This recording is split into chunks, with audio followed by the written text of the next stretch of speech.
Bum bum bum bum bum bum bum bum bum bum bum bum. The Peter Dislike Show. Bum bum bum bum bum bum bum.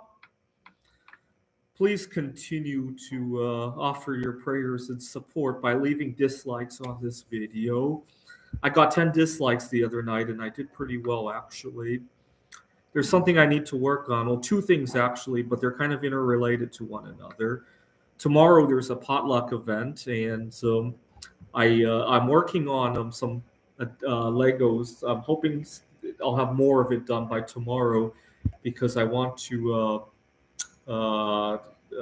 network more with people with my art. Right, this is an artist kind of event. I am working. Leave a comment as I build this. You'll probably figure out what building it is, but leave a comment if you want to take a guess at what building this is. Uh, I guess the first person to guess it right, I'll give a prize to. I'll leave it at that, and take a guess at what building it is. It's probably not the building you're thinking of, but feel free to take a guess. Okay. I have been extremely stingy with my colleagues and saying no to a lot of requests, even when I'm perfectly able and willing and happy to do things, because of some bad experiences I have in the past. It's probably best to use examples to talk about why I'm hesitant about saying yes to various things. I'll let you leave a comment if you think you know what I'm about to say. Let's do a couple of examples. I was working at a tutoring center, and I had about 25, 30 hours a week of work there. And one day, I get a text message or a call at an hour that I normally don't work. What had transpired was that I had a colleague who got in over his head trying to tutor a calculus subject. He knows I'm good at calculus. And the student's only there for an hour. He texted me 2-3 minutes into the session, somehow expecting me to be there, as if he thinks I don't have a life, right? Which is already a little bit on the weird side of things. It happens I wasn't that far away from the campus, so I go in there, and which is great. The student got a lot out of it. He said some positive things about me to my boss, which is always nice to hear, right? His dad came to pick him up, and he said some pretty nice things about me too. So that's good. And I talked to his dad as well. All good. Now, the problem is that I was expecting it to be a one-off event, right? My colleague was lost on that one day or whatever. But the student really loved me. And here's the problem. He wanted to come in from 1 to 2 p.m. My other classes don't start until 3. The tutoring center is in a part of town that I really have no other business being around, right? It's not next. If it were next to my favorite restaurant or just next door to my home, or there's something else that I want to go to next door anyway, that would be a whole different story, right? But the tutoring center is in a part of town that I have no business being in, and it's just a huge waste of my time, right? I don't need to tell you guys that I really don't have time to kill like that. I really need to make the most of every hour, especially back then, right? Today, I might have a little bit more time to go explore the area more, take a walk or something like that. I didn't really have the luxury of doing that at the time. And so it was really frustrating. And what made it even more frustrating was that our boss, he sends a schedule out every Saturday. And so he doesn't even allow us to push back. I mean, in theory, you might be able to go up to him, hey, this doesn't work with me. But in practice, he knows that's not going to happen, right? Most people just respect whatever the schedule says, right? And it's just incredibly frustrating. And so what did I learn from that experience? I learned to be very, very careful about saying yes to anything unless you want to say it over and over and over again, right? And so as a result, I've been incredibly stingy.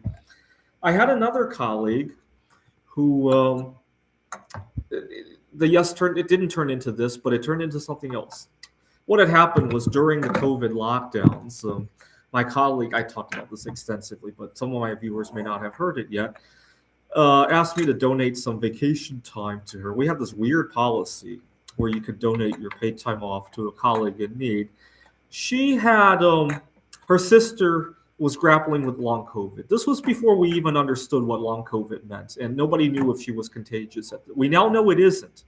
But this was in late 2020, early 2021, where it was still a scary concept that somebody could be sick for multiple weeks, and we didn't know if they were contagious, right? And she wanted to take care of her kids. And so at the time, the reason I donated the vacation time to her is that I had just, at the beginning of COVID, I broke up with my girlfriend. She had been my girlfriend for 2 years. We broke up because COVID precautions. She lives with her parents and grandparents, and during the time we were away from each other, we discovered we weren't a good fit. Let's just put it that way. Not we didn't fight or anything. Think Taylor Swift kind of breakups, right? That's the kind of breakup that right? We just weren't fit for each other, right? And so I was hoping to network more with other people. My colleague was Filipino, but the problem is that after I gave her the vacation days, she never wanted to talk to me again. In the past, we had casual conversations and all that. I mean, nothing serious. I was actually hoping to get to know her sister, the one who was recovering from the long COVID. And I think her sister has since made a full recovery. Her sister is like a single mom. So that was what I was shooting for. And what made it even more frustrating is that she and I the colleague and I grew very distant from each other. I was programming an AI for the game of Ticket to Ride Poland. And I asked her if she would play the AI that I had just to test it out, right? It's always nice to have a second set of eyes look at your code or look at how it works and all that. And she couldn't even make time to do that. And so it just created a wedge. And eventually the school closed down due to all the problems we ran into we never really bounced back from COVID lockdowns anyhow. And to this day, I basically threw away a friendship and a bunch of vacation time, which I could have gotten paid out for, by the way, right? So that was a kilogram or two of silver that I tossed into the trash, along with a possible friend that I tossed, and all the networking that she could have brought, all tossed into the dumpster, right? And it is really upsetting more than anything else, right? Now I was just thinking. Statistically, I'll probably go to heaven before she does. I'll be waiting for her at the gates of heaven. I won't let her in until she plays a couple of rounds of Ticket to Ride on my AI. That was what I was thinking about earlier today, as I was thinking about I got to get ready to start saying yes again. So my two biggest problems about saying yes is that I don't want to give an inch and have somebody take a mile, number one. And number two, I don't want it to somebody to be guilted into never wanting to talk to me again. And unfortunately, those two situations didn't just happen. Those are very common situations every time I say yes to somebody, right? Not just at the workplace, but in my personal life. I was dating a girl at one point. This was when I was working on my PhD. I had a lot of bad relationships when I was working on my PhD. And she had just gotten her driver's license and was in the process of saving up to buy a car. She was almost there. And she during that time, she asked me if I could drive her to work. And it was kind of out of the way for where I was going to drive. But I figured, it would allow her to save up to buy that car. But she got so used to me driving there. And granted, she probably also liked the company that it brought, that I was driving her there, that it kind of took her forever to save up to buy that car as a result. I probably hurt her by driving her to work because oh my God, she doesn't have to, saving up for the car wasn't that big an emergency anymore at that point, right?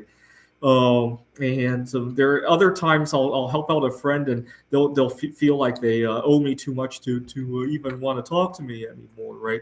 When I was working on my PhD, I was in college.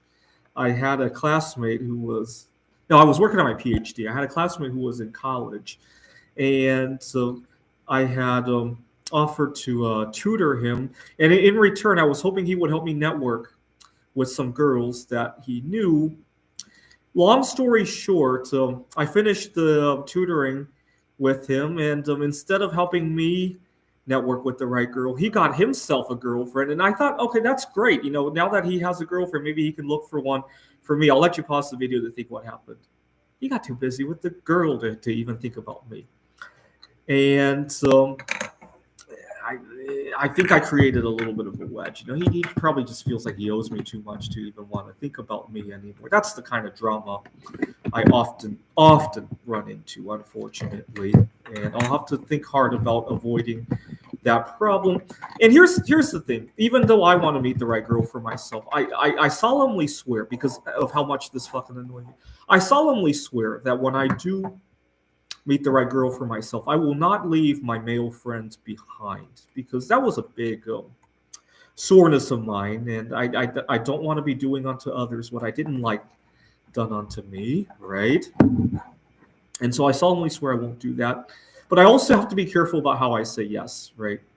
At the workplace, with my friends, and feel free if you listen to these stories and you can think of an alternative history timeline that would have turned out better, like for example, how I could have handled the tutoring center, or the girl who delayed buying the car because I was taking her to work, or the colleague whose sister recovered from long COVID, or any of these stories, feel free to leave a comment on how you would have handled it and how it might have played out, or if you have ever run into that as well.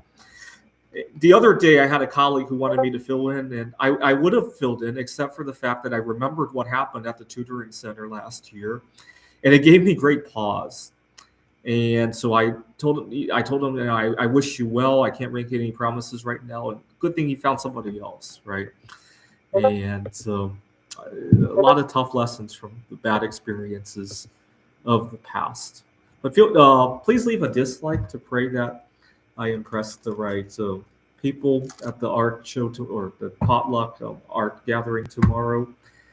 Take a guess at what building this is. I'm building it from the top down, obviously. This is the Peter Dislike Show. Bum bum bum bum bum bum bum bum bum bum bum. The Peter Dislike Show. Bum bum bum bum bum bum bum bum bum bum. Bum bum bum bum bum bum bum bum bum bum bum bum. The Peter Dislike Show. Bum bum bum bum bum bum bum bum bum bum.